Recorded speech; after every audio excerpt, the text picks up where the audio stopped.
پارہ نمبر 25 ہم شروع کر رہے ہیں۔ اللہ پاک کا ارشاد ہے وَمَن يَعْشُ عَن ذِكْرِ الرَّحْمَنِ نُقَيِّضْ لَهُ شَيْطَانًا فَهُوَ لَهُ قَرِينٌ۔ اور جو شخص اللہ پاک کے ذکر سے اندھا بن جائے ہم اس پر ایک شیطان مسلط کر دیتے ہیں جو اس کا ساتھی بن جاتا ہے۔ یہ قرآن کریم کی آیت ہے۔ جو اللہ کے ذکر سے اندھا بن جائے اس کا کیا مطلب ہے کہ اللہ پاک کا حکم معلوم بھی ہو گیا، اللہ پاک کا حکم سن بھی لیا اور اس آیت کا ترجمہ سمجھ بھی لیا، اب اس کے باوجود اس کو وہ ترجیح نہ دے، اس پر عمل نہ کرے، گویا وہ ایسے ہی ہے کہ جس طرح اس نے اللہ کے ذکر سے اپنے آپ کو اندھا کر لیا، منہ پھیر لیا۔ تو نقصان کیا ہوگا؟ اس کے ساتھ ایک شیطان مسلط کر دیا جائے، وہ ہمیشہ اسی کے ساتھ رہے گا۔ اور شیطان کا کیا کام ہے یہ آپ اچھی طرح جانتے ہیں۔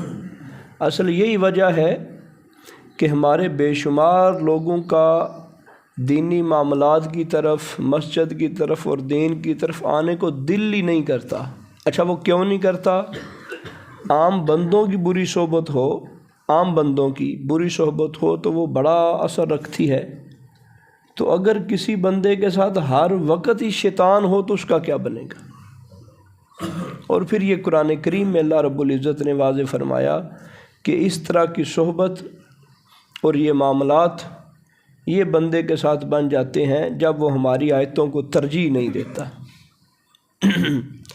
ہم نے اور چیزوں کو اپنا مقصد بنا لیا اور ذہن ہم نے کہیں اور طرف اپنا لگا لیا، اور قرآن سے اور قرآن کے احکام کی دوری کی وجہ سے حالت یہ بن گئی کہ جب بھی ہمارا کوئی دینی نقصان ہو جاتا ہے یا ہم دین کی طرف نہیں آتے تو ہم اس بات کو نہیں سوچتے کہ یار میں کمی تو نہیں کر رہا، مجھے مسجد جانے کی توفیق نہیں ہو رہی تو کیا وجہ ہے، میرے اندر کوئی کمی تو نہیں رہ گئی، میرا عبادات کرنے کو دل نہیں کرتا، رمضان کا مہینہ ہے اس کے باوجود بھی نہ تہجد پڑھنے کو دل کرتا ہے نہ باقی عبادات کرنے کو دل کرتا ہے۔ کیا وجہ ہے؟ وجہ یہی ہے ہم میں سے تقریباً ساروں کو موٹے موٹے جو دین کے مسئلے ہیں وہ آتے ہیں، لیکن ہم عمل کوئی نہیں کرتے، ترجیح کوئی نہیں دیتے۔ جب ترجیح کوئی نہیں دیتے تو اللہ رب العزت نے فرمایا گویا کہ بندہ اندھا بن گیا۔ ایک چیز کو دیکھ کر بھی بندہ ان دیکھی کر دے تو گویا وہ اندھا ہی ہے، دیکھ کر بھی ان دیکھی کر دے۔ تو یہ صورتحال ہے اس بندے کی جس نے دین، قرآن، مذہب سنا اور پھر اس نے اس پر عمل نہیں کیا تو گویا کہ اس سے وہ اندھا ہو گیا۔ تو جب وہ اندھا ہو گیا تو اللہ رب العزت نے فرمایا نقید لہ شیطانا، ہم اس کے اوپر ایک شیطان مسلط کر دیتے ہیں، فہو لہ قرین، جو اس کا ساتھی بن جاتا ہے اور رہتا ہی اسی کے ساتھ ہے۔ اور علماء نے یہاں تک لکھا، فرمایا یہ قبر تک نہیں بلکہ یہ حشر تک ساتھ جائے گا اور یہ اسی کے ساتھ دوزخ میں ڈال دیا جائے گا۔ یہ معاملات تو یہاں پہ رک جائیں گے، یہ جو منکر نکیر ہیں یہ تو رک جائیں گے، مرنے کے بعد رک جائیں گے۔ اس کے بارے میں فرمایا یہ ساتھ جہنم تک ساتھ ہی جائے گا۔ تو اس لیے اللہ رب العزت کی آیات کے بارے میں، دینی احکام کے بارے میں ہمیں غفلت نہیں برتنی چاہیے۔ ایک اور جگہ پہ ارشاد فرمایا وَلَا تَكُونُوا كَالَّذِينَ نَسُوا اللَّهَ فَأَنسَاهُمْ أَنفُسَهُمْ، اور تم ان جیسے نہ ہو جانا جو اللہ کو بھول بیٹھے تھے تو اللہ نے انہیں خود اپنے آپ سے غافل کر دیا۔ یعنی ان جیسے نہ ہو جانا جو اللہ کو بھول بیٹھے، یعنی اب اللہ کو کیسے بندہ بھول بیٹھتا ہے، کیسے بھول سکتا ہے؟ اللہ پاک کو بھولنے کا مقصد یہی ہے کہ اس کے احکامات کو بھلا دیا۔ تو جب اللہ رب العزت کو بھلا دیا تو اللہ رب العزت نے اس بندے کو چھوڑ دیا، اب اس کی رحمتیں اس کی طرف نہیں آتی۔ اگر ہم سادہ ترجمہ کریں نا یہ لغوی اعتبار سے تو یہ ادب کے تھوڑا خلاف ہو جاتا ہے، مفہوم اس کا یہی بنتا ہے جس طرح ہم کہتے ہیں اپنے آپ کو یار انہیں سانو بھلا دیتا ہے، اسی انہوں بھلا دیتا ہے۔ ہم اگر صرف اور صرف اس کے لغوی ترجمے کی بات کریں اور عام مفہوم میں بات کریں تو سیدھا ترجمہ یہی ہے کہ جو اللہ رب العزت کو بھول جاتا ہے پھر اللہ پاک بھی اس بندے کو چھوڑ دیتا ہے، یہ اس کا قانون ہے۔ قرآن میں اللہ نے فرمایا جس کو اپنی حالت بدلنے کا نا خود جو ہے وہ اس کی آرزو نہیں ہے، خود اپنی حالت نہیں بدلتا، اللہ بھی نہیں پھر بدلتا۔ تو ہمیں اس لیے محنت کرنی پڑے گی، یہ کوئی آٹو سسٹم نہیں ہے ہم جو مرضی کریں تو اپنا دوسرا وہ موج لگ جانی ہے اور بات بن جانی ہے۔ اللہ پاک فرمائے وَلَا تَكُونُوا كَالَّذِينَ نَسُوا اللَّهَ، ان لوگوں جیسے نہ ہو جانا جنہوں نے اللہ کو بھلا دیا، اللہ کے احکامات کو بھلا دیا، اللہ کے رسول کے احکامات کو بھلا دیا، تو پھر کیا ہوگا؟ فَأَنْسَاهُمْ أَنفُسَهُمْ، تو اللہ پاک بھی ان لوگوں کو ترک کر دے گا۔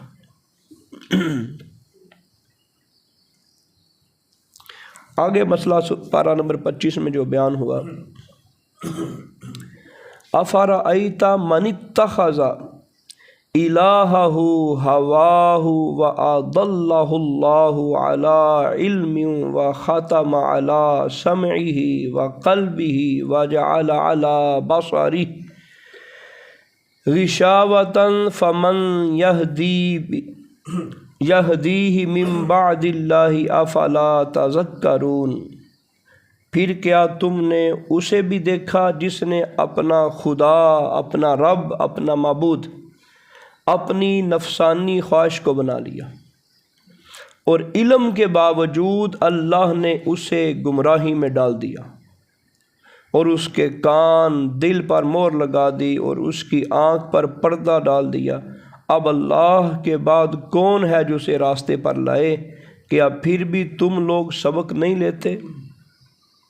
یہاں پہ ایک بڑی بات ارشاد فرمایا یہ جو لوگ علم ہونے کے باوجود، اب یہاں علم سے یہ مراد نہیں کہ بندہ بہت بڑا علامہ فہامہ ہو، یعنی معلومات جس کو دین کے جو عام جسے ضروریات دین ہم کہتے ہیں، موٹے موٹے مسئلے۔ اب کون مسلمان ایسا ہے جس کو یہ نہیں پتا کہ شراب حرام ہے؟ کون مسلمان ہے جس کو یہ نہیں پتا کہ بدکاری حرام ہے؟ کون مسلمان ہے جس کو یہ نہیں پتا کہ والدین کی نافرمانی حرام ہے؟ اب یہ جو موٹے موٹے مسئلے ہیں، اللہ پاک نے فرمایا کہ کیا تم نے اسے بھی دیکھا ہے، یعنی ایک تعجب کے طور پہ فرمایا۔ یعنی اس طرح کے لوگ بھی ہوتے ہیں کہ جنہوں نے اپنی خواہشوں کو ہی خدا بنا لیا،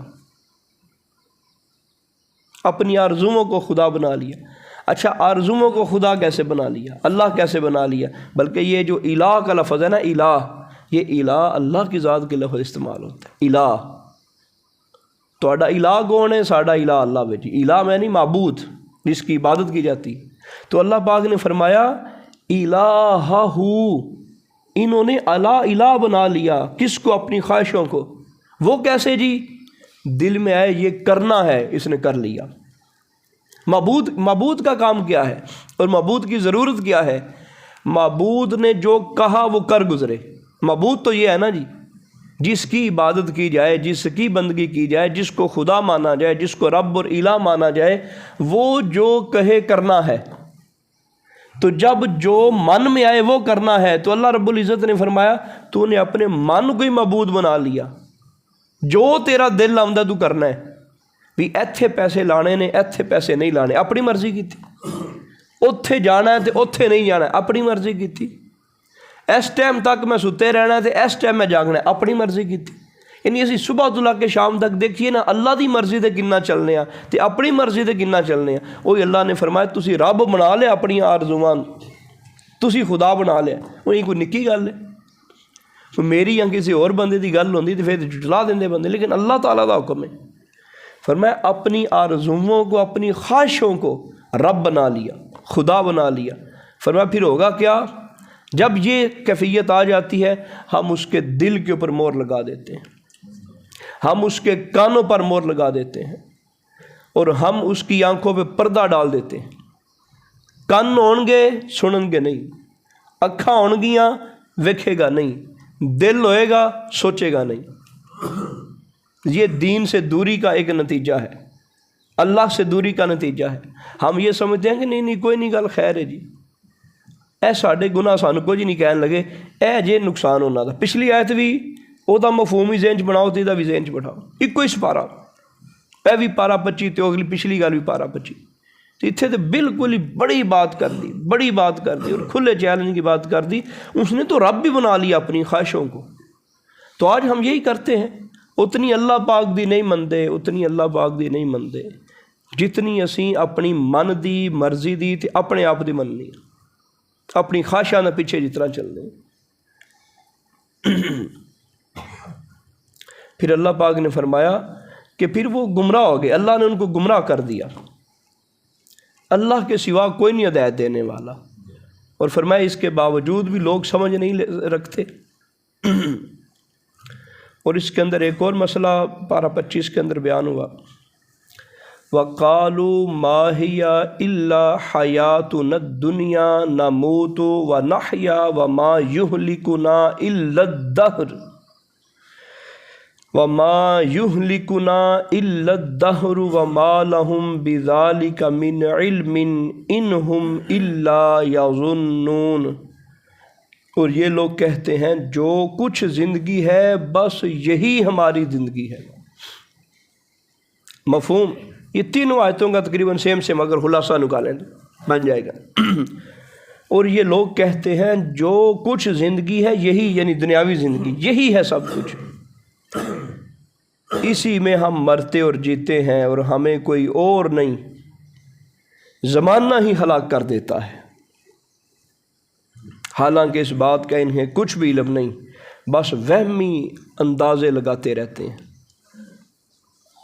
اللہ رب العزت نے اس آیت میں یہ ارشاد فرمایا کہ دین سے جو دور ہیں وہ کہتے ہیں بس اے زندگی انہوں مینٹین کرو، انہوں سوارو، گھر بناؤ تو اتھے بناؤ، کوٹھے بناؤ تو اتھے بناؤ، جائیداداں بناؤ تو اتھے بناؤ، جو کچھ کرنا ہے یہاں کر لیں۔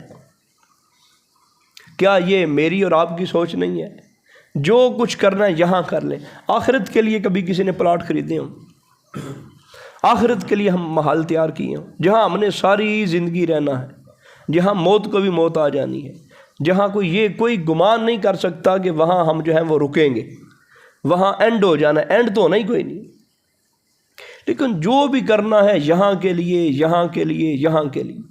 اللہ رب العزت نے فرمایا اور یہ لوگ کہتے ہیں جو کچھ زندگی ہے بس یہی زندگی ہے۔ تو فرمایا ایسے نہیں ہونا چاہیے۔ یہ لوگوں کا ایک غلط ذہن بنا ہوا ہے اور پچھتائیں گے کل کہ جنہوں نے یہ ذہن بنا لیا کہ جو کچھ ہے وہ ہماری دنیاوی زندگی ہے۔ اصل یہ سوچ تو کافر کی تھی۔ اور پھر آگے فرمایا اچھا ہم میں اور کافر میں تھوڑا فرق آ گیا۔ کافر کیا کہتا ہے؟ وہ کہتا ہے اگر میں مرتا ہوں تو میں جیتا ہوں تو اس زمانے کی وجہ سے مرتا اور جیتا ہوں۔ تو اب چلو مسلمانوں کی جو صورتحال ہے وہ یہ ہے، وہ کہتے ہیں ہم مرتے ہیں تو جیتے ہیں، یہ اللہ کی وجہ سے جیتے ہیں۔ لیکن جو پہلی صورتحال ہے وہ مسلمان کی بھی سیم ہے، کافر کی بھی سیم ہے۔ کافر کیا کہتا ہے؟ جو کچھ کرنا ہے یہاں کر لو،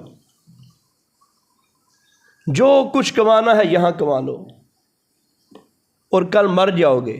اور وہ کہتا ہے نا یہ اللہ نے بس یہ زمانے کا سسٹم ہے، زمانے کی وجہ ہم ہلاک ہوئے، ایکسیڈنٹ ہو گیا تو مر گئے، اوپر سے دوسری دیوار گر گئے تو مر گئے، کبھی جنگ لگ گئی تو مر گئے، کبھی زلزلہ آ گیا تو مر گئے، کبھی بوڑھے ہو گئے تو مر گئے، بس مر گئے ختم ہو گئے، اور سسٹم کوئی نہیں ہے۔ تو مسلمان یہ کہہ دیتا ہے کہ نہیں اللہ رب العزت نے ہمیں موت دی ہے۔ لیکن بندے کی صورتحال جو اوپر ہے وہ کافر کی بھی وہی ہے، مسلمان کی بھی وہی ہے۔ کافر بھی کہتا ہے کما لو جو کمانا ہے دنیا میں، اور مسلمان بھی کہتا ہے یہاں ہی کر لو جو کرنا ہے، بس یہاں کے لیے کمائی کر لو۔ اللہ پاک فرمایا کہ حالانکہ یہ ان کے بس اندازے ہی ہیں، حقیقت ایسے نہیں ہے، جس کو جو کرتا ہے وہ اللہ کی ذات ہی کرتی ہے۔ تو یہاں پر ہمیں ایک مسئلہ یہ معلوم بھی ہوتا ہے کہ زمانے کو برا نہیں کہنا چاہیے، اور یہ حدیث پاک بھی ہے، رسول پاک صلی اللہ تعالیٰ علیہ وآلہ وسلم نے فرمایا زمانے کو برا نہ کہو، زمانے کا خالق تو اللہ ہے، زمانے کو کوئی بندہ برا نہ کہے۔ جس نے زمانے کو برا کہا گویا اس نے اللہ کو برا کہہ دیا۔ تو یہ بھی عام طور پہ یار بس کی کریے زمانے نے سانو روڑ دیتا ہے، تو یہ نہیں، وہ زمانے نہیں روڑا، یہ خود روڑا ہے، اپنے اعمال کی وجہ سے روڑا ہے۔ ہمیں اس بات کے اوپر ضرور فکر کرنی چاہیے۔ یہ معاملہ تو کفار کا تھا، کہ جنہوں نے اپنی سب کچھ دنیاوی زندگی کو ہی سمجھا، لیکن آج مسلمان بھی سب کچھ اپنی دنیاوی زندگی کو سمجھے تو یہ قابل قدر بات نہیں ہے۔ ہمیں ایک ایک بات کا حساب دینا ہے۔ اللہ پاک عمل کی توفیق